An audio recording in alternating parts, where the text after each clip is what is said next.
예, 예, 오늘 제목은 그 위기 속의 기회라는 제목이고, 그리고 큰 타이틀은 임마누엘입니다. 우리가 잘 아는 말씀 내용이죠. 우리 서로 전후좌우 간에 인사하기 바랍니다. 오늘 이제 기도는 주 안에서 동행하는 성도가 됩시다. 우리 인사하시기 바랍니다. 주 안에서 동행하는 성도가 됩시다. 네. 이제 오늘 그 이사야 7장의 내용을 우리가 이제 일단 살펴볼 필요가 있는데, 그 우리가 임마누엘이란 말은 어서 많이 들은 것 같으죠. 어디선가. 일단 먼저 이제 마태복음에 보게 되면 예수님이 탄생하는 과정 속에서 임마누엘의 내용이 나와요. 근데 마태복음에 나오는데 탄생에서 나온 얘기죠. 그래서 이름을 예수라 하라, 또 임마누엘 하라 이런 내용이 나오고, 이게 이사야서 7장에 사실은 이미 그 나왔던 얘기입니다. 자, 그러면 이제 이사야 7장의 내용을 가지고 내용 속에서 우리가 오늘은 살펴보기를 원하고, 이사야 시대로 우리가 돌아가길 바라는데요. 이때는 이스라엘이 이제 그 나라가 반으로 쪼개진 상황이죠. 우리나라처럼 남과 북으로 나눠졌던, 남쪽이 좋은 나라잖아요. 우리나라도 그렇고 이스라엘도 마찬가지입니다. 다윗의 그 후손들이 있는 나라가 이제 남쪽에 있고, 그리고 이제 북쪽에는 저기 지금 현재 김정은이가 이렇게 있는데, 그쪽에는 또 북쪽에는 12지파 중에서 10지파 하나 우르르 까갖고 이제 모여있던 그런 나라가 됩니다. 이렇게 갈라져 있던 상황인데, 서로 사이가 굉장히 또 좋을 때가 있었고 안 좋을 때가 있었는데요. 아이러니한 것은 우리가 잘 아는 아합과 이세벨을 알죠. 굉장히 우리가 좀 엘리야와 선지자하고 막 이제 붙었던 아주 그냥 고약한 아이죠. 근데 사실은 그 시대에는 북쪽과 남쪽이 되게 친했어요. 참 묘하죠. 아무튼 그런 이제 참고적인 얘기고, 자, 지금은 남북한이 굉장히 좋지 않은 시기예요. 그래서 북쪽에 있는 그 왕이 그 당시에 가장 강력한, 이제 서로 이제 그 북쪽과 남쪽이 그 이 당시에는 경제나 군사력이 비슷하기 때문에 같이 싸우면 어디가 이긴다고 장담할 수 없는 시기인데, 마침 그 이제 옆에 있는 나라 중에서 굉장히 싸움을 잘하는 나라가 있었어요. 그게 아람이란 나라인데, 이제 그 북쪽에 그 이스라엘 왕이 아람 왕하고 서로 손을 잡아요. 손을 잡아가지고 이제 서로 나눠 먹기 하기로 이제 이런 식으로 되겠죠. 그래서 쳐들어오게 되는 장면이에요. 이렇게 쳐들어오게 되니까 되게 심각한 일이 벌어지는 거죠. 이 당시 그 남쪽에 그러한 있던 왕이 바로 아하스 왕입니다. 이때가 이사야 선지자가 가장 활발하게 활동하던 시대였어요. 그래서 굉장히 큰 이슈적인 건데, 이렇게 쳐들어오니까 이제 왕의 마음과 백성들의 마음이 얼마나 심각하겠어요. 큰일 난 거죠. 그 보면은 이사야 7장 2절에 보게 되면, 거기에 보면 이제 아하스 왕과 백성들의 마음의 상태가 한 절 나와 있는데, 한번 우리가 7장 2절 한번 읽겠습니다. 어떤 사람이 다윗의 집에 알려 이르되 아람이 에브라임과 동행하였다 하였으므로 왕의 마음과 그의 백성의 마음이 숲이 바람에 흔들림 같이 흔들렸더라. 뭐 흔들리는 갈대와 같다, 인간은 그렇게 얘기하는데, 이때는 정말 심각하게 흔들렸어요. 아주 심각하게 흔들렸습니다. 다윗 때부터 모름지기 하나님을 섬기던 백성들 아니에요? 그리고 예루살렘 성전에서 늘 항상 뭐 이렇게 그 안식일만 되면 모여서 이제 하나님께 제사도 드리고 3대 절기도 다 드리는 상황이에요. 이렇게 드리는 상황인데, 하나님께 제사는 참 잘 드리는데, 문제는 또 드리면서 그 제사장도 있고 대제사장도 있고, 그리고 법궤가 있고, 또 법궤는 또 거기서 하나님을 친히 만나는 그런 상황 속에 있었던 거예요. 그러니까 늘 하나님과 만나는 그런 상황이 있었는데, 그리고 우리가 가장 엘리야도 대단하지만 가장 위대한 선지자 중에 한 사람이 또 이사야 선지자인데, 이런 이사야 선지자 같은 사람, 사무엘 같은 분도 절대적이잖아요. 오늘 이사야 선지자도 거의 절대적인 그런 선지자입니다. 정말 이사야 선지자는 타협을 모르는 사람이었어요. 인간적인 타협이 없어요. 에레미야도 그렇지만 대선지자 그러게 되면 그들이 뭐 부를 많이 갖고 명예를 많이 가진 사람들이 아니라 그 사람들은 그 하나님 앞에서는 타협이 없는 사람들이었어요. 주의 말씀에 대해서 1.1핵도 없는 얘기를 하지 않고 있는 얘기를 없다 하지 않는, 그게 그들의 특징이었던 것 같아요. 하나님의 말씀을 그대로 전달하는 사람들. 하나님의 입이 되는 거죠. 참 오늘 여기 이사야 선지자도 그런 사람입니다.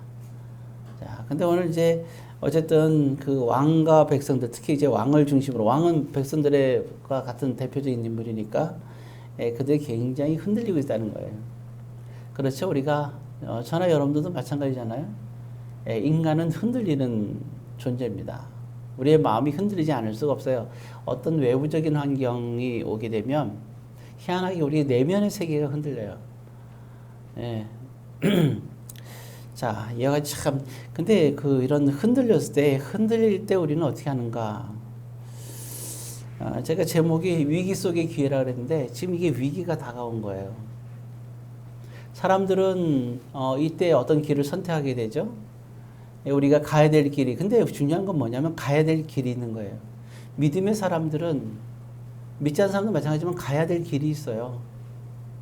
이거는 위기가 안 와도 가야 될 길을 가고 있는 거고. 근데 평상시에는 가야 될 길을 가는데 위기가 오게 되면 이상하게 가야 될 길을 가지 않고 가지 말아야 될 길을 갈 때가 많이 있다는 거죠. 그러니까 우리는 중요한 것은 우리가 왜 하나님께 평상시 기도하느냐. 예수님은 제자들에게 그랬어요. 마지막 날 동산에서 기도하면서 제자들에게 또 말할 때는, 그리고 또 십자가를 지고 이렇게 십자가를 지고 탁 갈 때 흐느끼는 그러한 예수님을 따르는 무리들을 보면 눈물을 흘리며 따르는 자들에게서 너희는 나를 위해서 울지 말고 너희 자신을 위해서 울어라.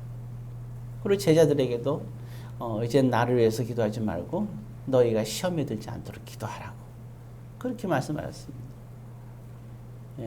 왜냐하면 사람은 흔들리는 존재거든요. 문제는 그러니까 우리가 외적으로는 흔들려도 우리 내면의 세계에서는 흔들리면 안 돼요. 우리는 뭐 어디로 가야 될지 잘 알고 있어요.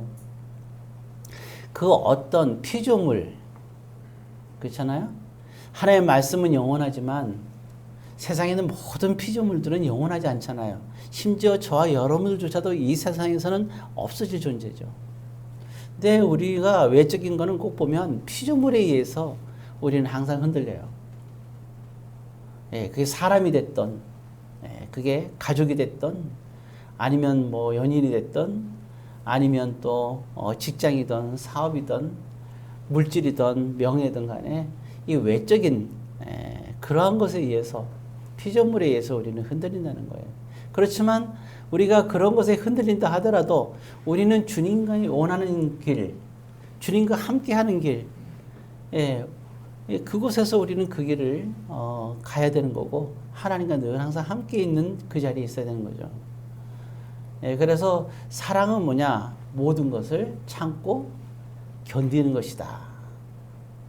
우리가 있어야 될 게 가는 길이 있어야 돼요. 그래서 내면의 어떠한 그러한 외적인 충격 속에서도 여러분들의 믿음을 굳건히 잡고 있는 그런 믿음을 가져야 됩니다.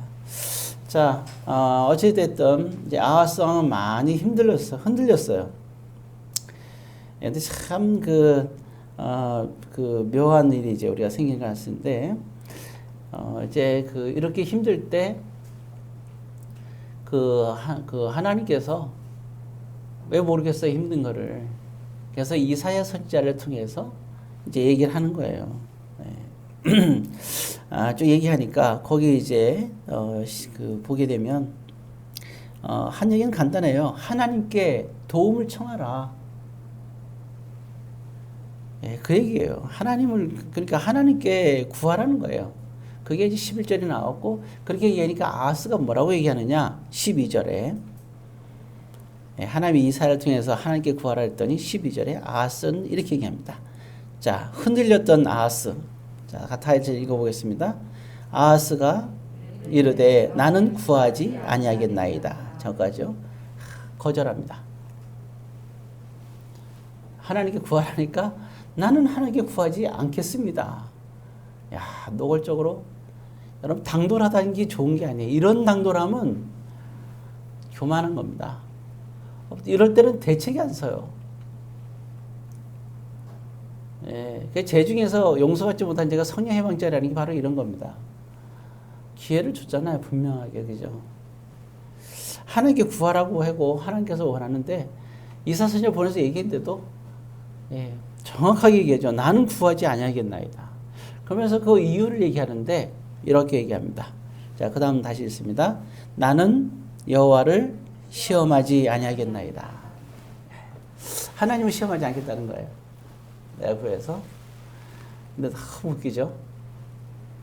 여러분, 우리가 하나님을 시험할 수 있어요?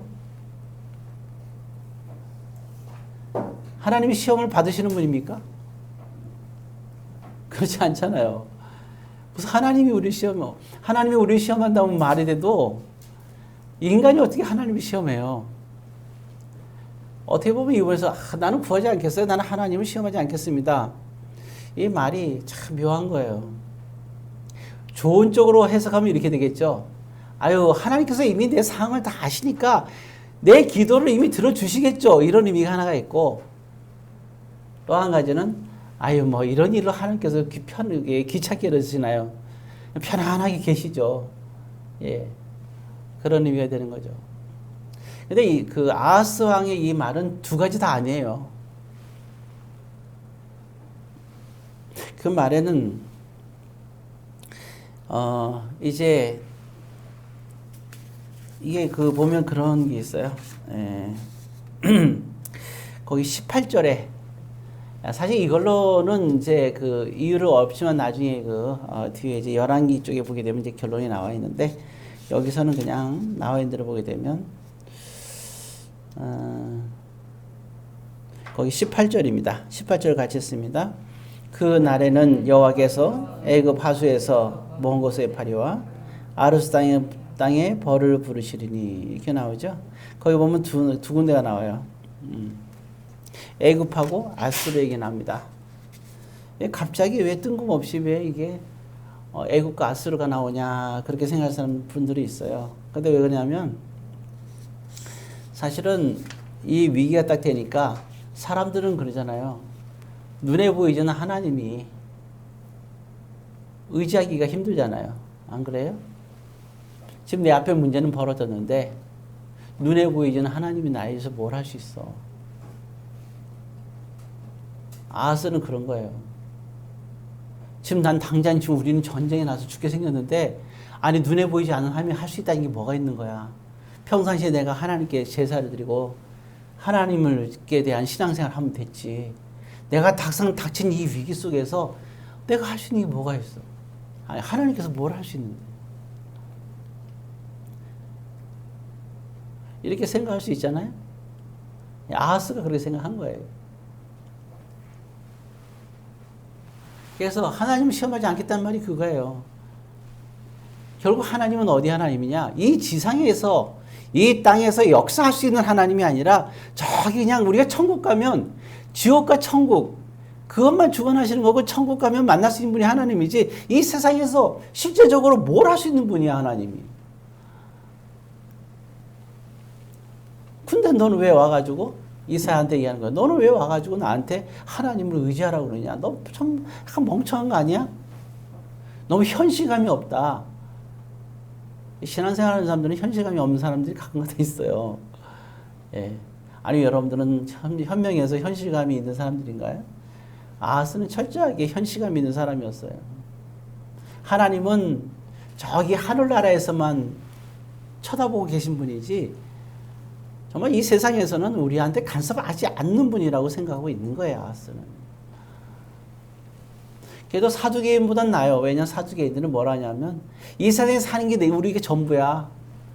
우리가 죽으면 우린 부활이 없어. 천국이 없다고 믿는 사람들이 사두개인이었어요. 그 사람들은 이 지상에서 복을 줄 거라고 생각을 해요. 하나님을 믿으면. 그래서 열심히 살아가요. 제사 다 드리고 다 해요. 하라는 거 다 해요. 신앙 성경적으로. 단 딱 한 가지만 있어요. 천국은 없다. 그러니까 이 지상에서 다 누리는 거예요. 그러니까 세상에서 누릴 거 다 누리고 가지고 제사만 드리면 되지 뭐. 그 말씀대로 이제 살면 되지. 다 지킬 수는 없어. 그냥 내가 세상에서 삶이 우선이고 세상에서 모든 게 우선이에요. 내가 사업, 직장, 뭐 명예 이게 우선이야. 나머지 짜투리로 하면 돼.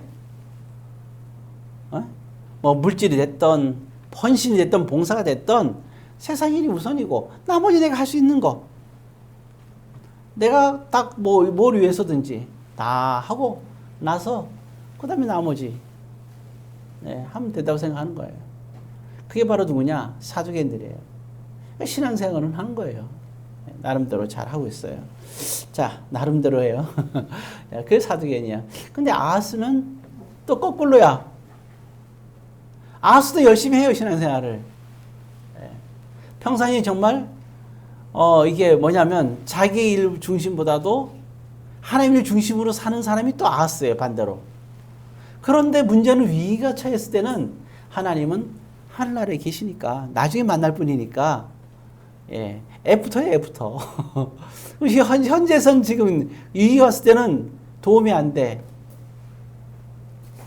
그래서 알고 봤더니 평상시에 이사회가 왔을 때는 참 아이고 어서 오세요 하고 공손하게 대하는 거예요. 당신은 선지자, 대단한 선지자다 하면서 막 말씀도 듣고 은혜도 받고 막 그래요. 근데 지금은 아까 무슨 선생님? 전쟁이에요, 전쟁. 전쟁이 딱 터지니까 이땐 다른 거지. 당신의 말은 지금은 이 상황 속에서는 당신의 말은 하나도 도움이 안 된다는 거예요. 그러면서 아하스가 어떻게 하느냐? 아수르에게 왕에게 친서를 보내서 도움을 청합니다. 그랬더니 아수르 왕이 오케이 해요. 마침 아수르는 이렇게 지켜보면서 이스라엘이 남부로 나눠졌다 그랬잖아요. 이 나라를 먹고 싶은 거예요. 마침 이렇게 먹고 싶은 이 상황 속에 있는데 와서 도와달라니까 절호의 찬스인 거지. 숟가락 하나만 얹으면 되는 거 아니에요? 결국 악수르에서 큰 위기가 다가오죠. 그래서 결국 북쪽을 누가 먹느냐? 북쪽의 이스라엘을 아수르가 다 먹어버려요. 이런 일이 벌어지는 거예요. 그리고 남쪽도 크게 아수르에서 위기를 당하게 되는 거죠. 아무튼 그렇게 결국은 이게 그 북쪽 이스라엘이 아수르에서 망하게 된 직접적인 동기가 지금 이 상황이에요. 하나님은 남쪽이든 북쪽이든 이스라엘을 사랑이잖아요. 그렇지만 아하스는 지금의 자기의 위기 속에서 자기가 할 수 있는 최선의 방법을 찾는데 아수르밖에 없었던 거죠. 그래서 아수르한테 도움을 청하게 된 거예요. 자, 지금 상황을 여러분들은 좀 이해할 수 있겠죠. 그래서 근데 그 속에 이걸 숨기고 있는 거예요, 이사야한테. 근데 한번 생각해봐요. 보면 하나님께서 속겠어요? 그 마음을 다 알고 이미 하나님은 알고 있는 거예요. 지금 아하스 왕이 아수르에게 도움을 청했다는 사실을 왜 모르겠어요. 그래서 보낸 거죠. 그래서 하나님께 구하라고 얘기한 거예요. 말이 통하지 않아요. 4절에 조금 세게 나갑니다. 거기 이사야서 7장 4절이죠. 같이 읽습니다. 그에게 이르기를 너는 상가며 조용하라 이렇게 나오죠. 그 다음에 계속 있어요. 르신과 아람과 르말리아의 아들이 심히 노할지라도 이들은 연기나는 두 부직객이 구루터기에 불과하니 두려워하지 말며 낙심하지 말라. 그죠? 두려움과 낙심 때문에 이렇게 했다고 하나님은 생각하는 거예요. 두려움과 낙심 때문에 이렇게 낙심하는 마음, 낙심이죠. 우리 조심할 건 두려워하되 마음이 낙심되면 안 돼요. 낙심이 되면 그때는 우리 마음이 내가 나를 조종하는 게 아니라 낙심되게 되면 그 안에는 반드시 사단의 역사가 있어요. 그럴 때는 참 위험한 겁니다. 자, 그러니까 두려움과 낙심에 대해서 오늘 이렇게 얘기하고 있는 사실을 알 수 있습니다. 그리고 얘기할 때 그러잖아요. 두 가지 얘기하죠. 너는 첫 번째 삼가라. 그리고 두 번째 뭐예요? 조용하라. 삼가라는 말 있죠. 뭐뭐 하지 마라. 이게 뭐겠어요? 삼가 조심해야 될 거. 선을 넘으면 안 되는 게 뭐예요? 아수르에게 도움을 청하지 말라는 겁니다. 네. 이건 하나님의 뜻이 아니라는 거예요. 그리고 조용하라는 말은 뭐죠? 하나님께 도움을 청하고 기다리라는 거예요. 하나님께서 하신 일을 지켜보라는 거예요. 그러니까 하나님께서는 아수르를 통해서 이스라엘을 구원시킬 방법을 갖고 있는 게 아니에요. 왜? 아수르의 그들이 하려고 하는 것을 알고 있기 때문에 그런 거죠. 자, 참 이러한 안타까운 상황이 있었던 거죠. 자, 그러면서 지금 두 나라가 쳐들어왔는데, 나오죠? 예. 연기나는 두 부직갱이, 그루터기라 그랬어요. 이거는 뭐죠? 연기나는 부직갱이. 연기난다는 것은 불이 꺼지고 있는 걸 말하는 거예요. 다 꺼져갖고 조금 불이 있는, 그거죠. 그러니까 결국은 꺼지는 부직갱에 불과한 거다. 그러니까 그들을 두려워할 필요가 없다. 얘기를 하는 거예요. 그리고 그들의 뜻이 이루어지지 않을 거라는 것을 또 7절에서 얘기를 하고 있어요. 자, 그렇게 얘기를 했는데도 불구하고 아까 얘기했죠. 아하스가 말하기를 그렇게 얘기해도 불구하고 아하스는 나는 하나님께 구하지 않겠다고 정확하게 거절을 하고 있는 거죠. 참 우리는 어쩌면 여기 상황에서 그럴 수 있어요. 아니 그럼 하나님은 아하스의 마음을 감동시켜가지고 그잖아요. 감동시켜가지고 그의 마음이 변화돼서 잘못된 아하스를 의지하려는 잘못된 생각을 버리고 하나님에 대해서 하나님께서 하시는 구원을 그가 바라보며 하나님께 원하는 대로 그런 마음이 딱 됐으면 얼마나 좋겠어요. 여러분 우리가 분명하지만 하나님은 근데 마음은 타치하지 않습니다. 예, 하나님이 인간을 창조하시고 선물인 동시에 참 고약한 게 뭐냐면 하나님은 우리의 마음을 존중하신다는 거예요. 예, 인간의 어떤 행동도 다 용서하시는데 근데 그 마음, 물론 그 행동한 것에 대해서 우리가 책임을 지게끔 하시죠. 왜? 공의 하나님이니까. 어디에든 그러나 아하스의 마음은 어떻게 할 수 있는 게 아니에요. 우리가 믿지 않는 사람과 결혼했을 때 그 사람을 구원시키려고 자기 생애를 다 바치는 경우가 있어요. 그럴 때 하신 말씀이 하신 얘기잖아요. 너의 남편을 구할지 안 할지 하나님이 구할지 안 할지 네가 어떻게 아느냐. 이 질문을 하게 돼요. 왜냐하면 사실은 거기도 인간의 변명이 있거든요. 너무 사랑하는데 믿지 않거든요. 예, 그래도 하고 싶은 거예요. 그때 하는 변명이 뭐예요? 내가 저를 위해서 구원을 시키겠다. 예, 그런 마음을 갖고 있는 걸 너무나 예수님 잘 알고 계시니까 그런 말씀을 하셨겠죠. 어찌되었든 간에 오늘 여기 아하스 왕의 마음도 마찬가지인 거예요.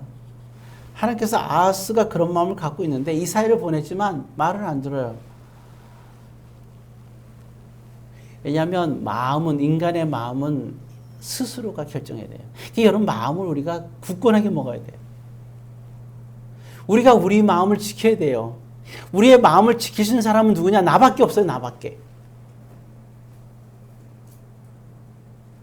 하나님은 여러 가지로 얘기 많이 하셨어요. 그러니까 너가 이 마음을 먹어라. 구약에서 신명기도 모세가 얘기할 때 그래. 너희들이 이 마음을 먹어. 그리고 하나님을 사랑하고 그리고 마음과 생명, 목숨과 하나님을 사랑해 라고 얘기를 해요. 이 마음은 니들이 먹어야 된다는 거예요. 니들이 이 마음을 먹고 말씀대로 살아가면 언약의 땅에서 너희들 살 것이고 이 마음을 버리게 되면 결국 너희들은 이 땅에서 쫓겨나게 될 거라는 얘기를 하는 거예요. 마음은 너희에게 달렸다는 거예요. 성경 전체는 그렇게. 근데 우리는 기도할 때 그렇게 안 해요. 뭐라 그래요? 하나님이요, 저 사람의 마음을 변하게 해주시고 내 마음도 변하게 해주세요. 변하게 뭘 변해요? 10년이든 20년이든 30년이든 살아와도 그대로잖아요. 왜? 내가 마음을 변하려고, 내 자신이 마음을 내가 변화시켜야 되는데 내가 변하려고 하질 않는데, 그럼 그러잖아. 나를 왜 이렇게 나셨어요? 뭐 이렇게 나기는 마음을 안 먹은 거지. 좀 마음 먹게 달린 거예요. 예, 좀 아까 이제 그 중간에 보다가 이제 교회 왔는데 나중에 이제 이렇게 보니까 결과 보니까 우리 여자 배구가 4위에서 동메달은 못 땄지만 졌더라고요. 대단히 열심히 했잖아요. 예, 그 중에서 뭐 아무래도 그 스타는 이제 김연경인데 보니까 사진으로 저도 봤는데 그 허벅지 쪽인가 이쪽에 보니까 막 핏줄이 막 터졌더라고요. 아, 그거 보면서 오늘 하는 걸 이렇게 잠깐 봤는데 제가 2세트인가 보게 됐어요. 봤는데 1세트까지 딱 그 중간부터 봐서 끝났는데 봤는데 네, 김연경을 보니까 몇 번은 이제 스매싱을 때렸는데 힘이 다 빠져 있더라고요. 제가 볼 때는 체력이 근데 무지하게 아플 것 같아 지금 몸이. 근데 억지로 참고 하는 것 같아. 타임아웃 불렀는데도 보니까 굉장히 그런 것 같아. 최선을 다하는 거잖아요. 누가 돌을 던질 수 있겠어요? 마음을 다했는데 하나님도 그런 심정인 거예요. 하나님이 우리에게 원하는 건 딱 마음 하나거든요. 마음. 감사하고 기뻐하라. 어떤 상황에서도. 우리는 늘 할 때 뭐예요? 할 때, 얘야, 이거를 네가 했으면 좋겠다. 그럼 항상 뭐예요? 딱 두 가지. 아하스에게 너, 일단 마음을 평안해 갖고 하나님을 의지해. 그럼 마음이, 아까 했잖아요. 마음이 굉장히 힘들잖아요. 위기 속에서. 그건 알죠. 두렵고. 그래도 하나님께 원하는 게 뭐냐면 네가 마음에 감사하는 마음을 가져. 예, 마음으로 하나님을 의지하고, 그러면 하나님의 마음을 의지하고 감사한 마음은 가질 수가 있는 거예요. 전쟁에 승리하고 실패하고를 떠나서. 왜 그걸 하나님께서 하실 문제니까. 그렇잖아요. 예.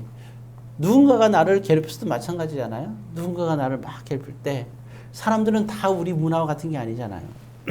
세상에는 또 거친 사람들도 많이잖아요. 예. 거친 생각과 거친 그런 말, 행동, 있잖아요.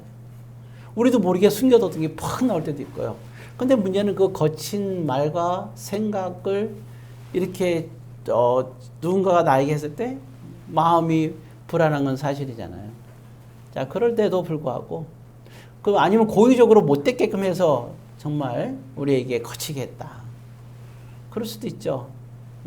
여러 가지 모양으로 상처일 수도 있고. 그건 누가 하세요? 그건 하나님께서 하신 문제잖아요. 그럴 때라 하더라도 우리가 우리 마음에 감사와 평안과 기쁨을 우리는 가질 수가 있는 거잖아요. 김연경 선수는 지금 교회 예술 민지하는지 잘 모르겠어요. 잘 모르겠지만 정말 그렇게 몸이 아픈데도 자기가 조금이라도 아픈 표정 짓고 아파하면 선수 사이가 다 떨어지니까 거기서 보면 절대 내색하지 않는 걸 보면 할 수가 있어요. 그 마음가짐이 참 저는 그게 정말 그게 세계의 그 베스트라고 생각해요. 배구를 잘해서가 아니라 그 마음가짐이 최고인 것 같아요. 그래서 최고의 선수가 아닐까 생각해 봅니다. 오늘 저와 여러분들도 마찬가지죠. 아하스는 두려움 속에서 어떻게 할 줄을 모르는 거죠. 그러니까 마음속에서 누굴 결정하냐? 이미 아하스를 선택하게 되는 거예요. 그러니까 이게 하나님께서 기회를 주신 거예요. 정확하게. 나를 딱 보내면서 너 그러지 마. 그리고 나에게 구해라. 얘기를 한 거예요. 이게 바로 기회예요. 기회. 위기 속에 하나님께서 기회를 주신 거예요. 그 제목이 위기 속의 기회입니다. 근데 아하스는 나는 여호와를 시험하지 않겠다. 이 말은 뭐냐면 결국은 지금 이 상황에서 하나님 나에게 도움을 줄 수 없습니다. 그리고 나는 하나님을 의지하면 나는 마음이 편안할 수가 없어요. 이게 하나님 내가 의지한다면 나는 마음이 편안할 수가 없어요. 나는 견딜 수가 없어요. 내 마음이. 자기가 먼저 결정을 해요. 그렇게. 세상 사람들은 참 이렇게 두 가지가 있어요. 나는 안 돼요. 나는 지금 슬퍼요. 난 지금 너무너무 아파요. 나는 죽을 것 같아요. 난 너무 외로워요. 나는 그래서 자살하렵니다. 이렇게 생각하는 거예요. 그러면 하나님이 슬프시죠. 우리가 그렇게 마음 먹기를 원하지 않아요. 마음을 강하게 먹기 원합니다. 두려워하지 않기를 원합니다. 마음에 늘 항상 감사와 기쁨이 있기를 원하는 겁니다. 우리의 입술의 열매라고 있어요. 보게 되면 누가 한 대 때리면 아이고 아파서 죽겠다보다도 아파서 참 살겠다 그러죠. 때리면 아파서 슬프다가 아니라 아파서 너무너무 행복하고 기쁘다. 한쪽을 더 때려줄래? 네, 일이 산만하게 쌓여있어요. 할 게 무지하게 많아. 돈보다 귀한 나의 일들. 예. 고민거리가 수두룩해요. 황금보다 더 귀한 나의 이 수많은 고민들. 얼마나 기쁘냐. 여러분, 마음먹기에 달린 거예요.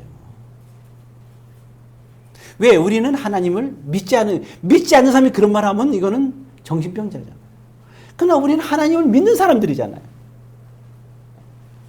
왜 안 되겠어요? 제가 어떤 목사님을 며칠 전에 만났어요. 어젠가 그저께 만났는데 그분은 백신을 안 맞고 있고 앞으로도 안 맞겠대요. 불안해서 안 맞겠다는 겁니다. 뭐 할 얘기가 뭐가 있겠어요. 왜? 그분은 그런 마음을 갖고 있으니까요. 제가 맞고 나서도 많은 사람들이 물어요. 몸 괜찮냐고 화이자를 맞았는데 그런 거예요. 네. 하나님을 의지하면서 나가는 거죠. 자, 위기의 상황은 누구나 올 수가 있습니다. 그죠?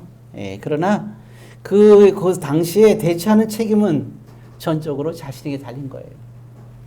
아하스의 선택은 이제 우리는 알았어요. 그의 반응을 통해서. 예, 참 그런데 하나님께서 보게 되면 그 20절부터 25절까지 쭉 보게 되면 나중에 확인하세요. 확인해 보게 되면 참 슬픈 일들이 많이 있어요. 아하스의 선택으로 인하여서 잘못된 선택에 인하여서 그들에게 임할 재앙에 대해서 얘기를 하고 있습니다. 이게 참 안타까운 일이죠. 그러면서 이제 결론적으로 마지막으로 마지막 기회를 주는 거야. 자, 그때 하는 것이 그런 거예요. 13절에 이렇게 얘기합니다. 13절 같이 있습니다. 이사야가 이르되 다윗의 집이여 원하건대 들을지어다. 너희가 사람을 괴롭히고서 그것을 작은 일로 여겨 또 나의 하나님을 괴롭히려 하느냐. 아하스에게 말하는 거예요. 왜 넌 또 하나님을 괴롭히게 하려고 하느냐. 여러분, 우리가 마음을 잘못 먹으면 하나님을 괴롭게 하는 거예요. 지금 이 아하스의 이 선택은 하나님을 너무 괴롭게 하는 거예요. 우리 여러분 자신도 살펴보세요. 정말 하나님은 화목하게 원하는데 우리의 마음이 화목하기를 원하지 않아서 하나님을 괴롭게 하지는 않은지, 또 우리가 위기가 어떤 어려움과 위기가 닿았을 때 하나님을 의지하지 않아서 하나님을 괴롭게 하지는 않는지, 우리 자신들을 생각해야 돼요. 우리가 일이 잘 안 풀리거나 경제적으로 어렵거나 건강이 약한다 해서 우리가 하나님께 감사하지 않고 우리가 기뻐하지 않고 우리가 즐겁지 않다면 그게 얼마나 하나님 괴롭겠어요. 과연 나는 하나님을 괴롭히는 사람은 아닌지 생각해 봐야겠죠. 그러면서 결론적으로 그 얘기를 하는 거예요. 14절이 그래서 이때 그 얘기가 나온 거예요. 같이 했습니다. 그러므로 주께서 친히 징조를 너에게 주실 것이라. 보라, 처녀가 잉태하여 아들 낳을 것이요 그의 이름을 임마누엘 하리라. 임마누엘 뜻이 여기 있는 겁니다. 정 네가 그러면 네 앞에 처녀가 있는데 처녀가 잉태하여 아들을 낳는 걸 보여줄 테니 너가 그걸 보면 정말 내가 하늘에만 있는 하나님이 아니라 너의 지금 상황을 해결할 수 있는 하나님인 것을 너는 믿을 수 있을 거 아니냐. 근데 어떻게 거절하죠? 임마누엘 하면 하나님 우리와 함께 계시다 그러잖아요. 근데 보세요. 이게 비단 아하스의 문제냐? 아니죠. 예수님이 탄생할 때 뭐라 그랬어요? 그의 이름을 임마누엘이라 하라고. 마태복음 1장 23절에 보면 나와 있습니다. 예수님이 탄생할 때 임마누엘. 그럼 여러분 보세요. 예수님이 어떻게 탄생했어요? 예수님의 탄생의 얘기가 어떻게 됩니까? 마리아가 동정녀 마리아였잖아요. 왜 요셉을 의인이라고 얘기하느냐? 얘기할 때 임마누엘이라 하리라 이 얘기를 누구한테 하냐면 그 얘기를 사실은 하나님이 요셉에게 얘기한 거예요. 왜냐하면 딱 보니까 성령으로 잉태됐어요. 마리아가 예수님을. 보니까 아이를 뵌 거야. 그러니까 다른 남자 뵌 줄 알고 놀래가지고 이걸 알면은 죽이거든요. 마리아를. 그러니까 이걸 마리아를 보호하기 위해서 자기의 관계를 딴 남자가 있구나. 그 남자랑 결혼시키기 위해서 조용히 자기가 드러내지 않고 물러나는 거예요. 그게 첫 번째고 두 번째는 뭐라 그러냐면 그런 거예요. 야, 하나님께 나타났고 얘는 뭐야 이게 처녀로서 성령으로 잉태된 아이라고 얘기하는 거예요. 데리고 와. 그러니까 하나님 말씀이 믿어야 될 거 아니에요? 그래서 데리고 오는 거예요. 이렇게 딱 데리고 와서 어떻게 하느냐. 들었잖아요. 성령에서 잉태된 거를.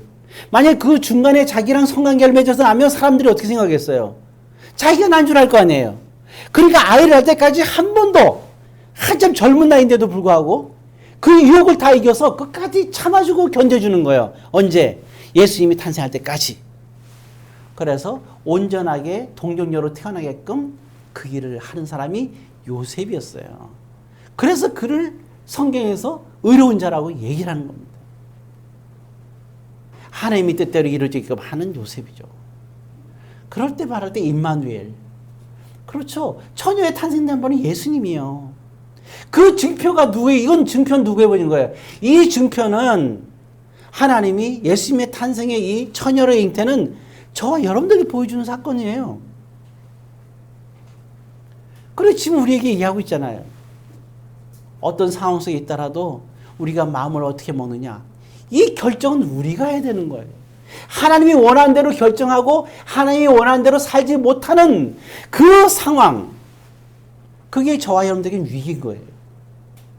그러니까 우리는 이제 생각을 해봐야 돼요. 지금이 우리가 이 위기에서 복으로 돌릴 수 있는 기회입니다. 우리는 항상 입술을 얘기할 때 어떻게 얘기하는가? 늘 항상 여러분들은 하나님께 구하고 그리고 모든 악한 것은 하나님께 맡기고 서로 간에 용서와 사랑 그리고 감사와 기쁨 입술의 찬미의 열매를 맺으시면서 그렇게 살아가기를 주의 이름으로 권면드립니다. 기도하겠습니다.